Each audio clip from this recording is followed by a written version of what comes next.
Hello? What's your favorite scary movie? I don't. Cause some things just don't change. It's better when they stay the same. Although the whole world knows your name. So on the biggest stage they came to see you spit your game. Oh, Hey guys, it's me. I know, I'm kind of sorry for that little horrible intro there. But I'm going to go ahead and review Scream 4. Very fun movie to go to and see with a bunch of friends. That's basically it. It was fun to go see with friends. And that's basically the overall thing I need to say about this movie. Let's go a little bit in depth with that, but yes, this movie I felt was pretty fun. And Rotten Tomatoes couldn't have been any closer to how it should have been. I have not seen Screams 2 or 3. 2 or 3. I have seen about half, like bits and pieces of one.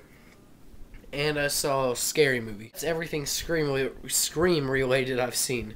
So Scream 4 I didn't know what to expect, and it was, surprisingly to me, very funny.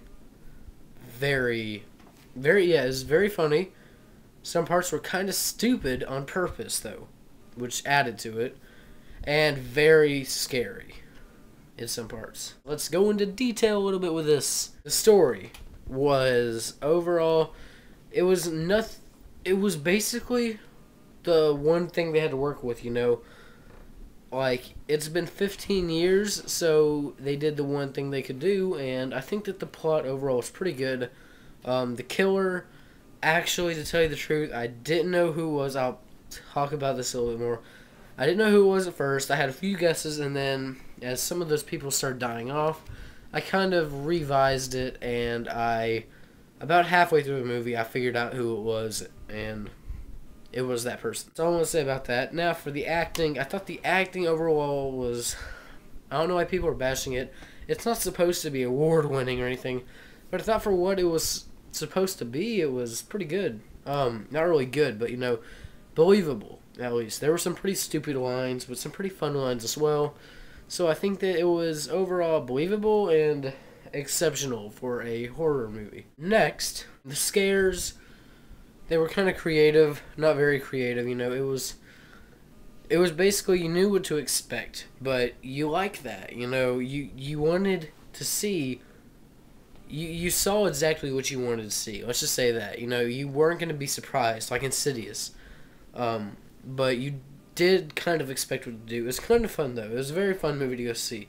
So I'd suggest going and seeing it. I'm going to say a little bit about some spoilers, and I guess right now, yeah, if you haven't seen it, leave, because I'm going to ruin the ending, and it's very fun, so if you have not seen it, really just get out here.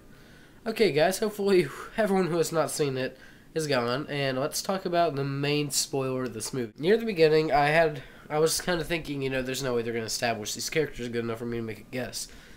And good for them, they had like 20 characters in the beginning, and they kind of like shrunk it down to like, 15, and that's around the time I started kind of picking my guesses. At first I thought it was going to be the new deputy girl or the publicist. I thought it was going to be like one of those two in the beginning, and as soon as the publicist died, I knew that the Trevor kid and the deputy were kind of too obvious to do.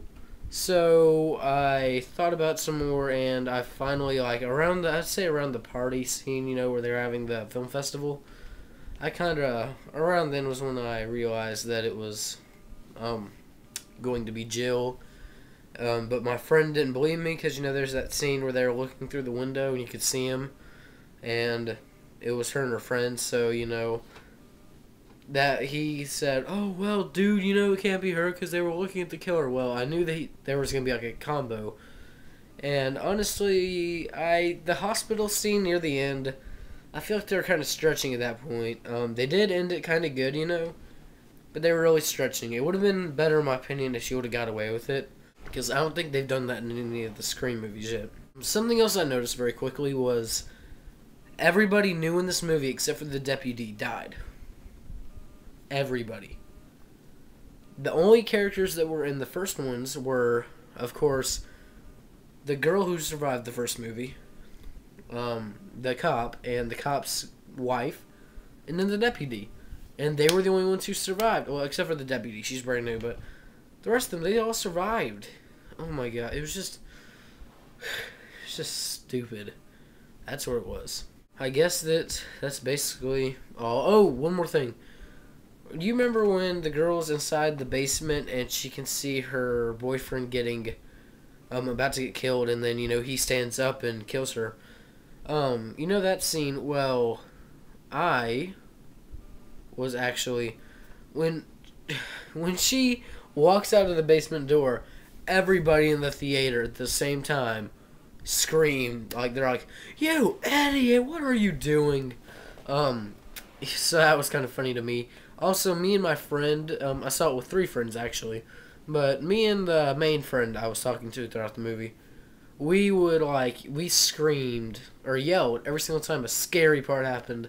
Like a part that would make us jump, we would yell, you know, like, you know, try to be funny about it. So, anyway, oh yeah, one more thing. There was this one guy in our theater who had a scream mask, and he scared the living nightmares out of his daughter. And when I was at the concession stand, my buddy was giving me my food, and he's like, "Dude, that's scary." And I turned around and the scream mask was in my face. That's kind of scary. So it was really fun. So leave me in the comments somebody you thought of Scream 4. Tell me if anybody brought masks with them to scare people. And I guess for right now, that's all you need to know about Scream 4. What's your favorite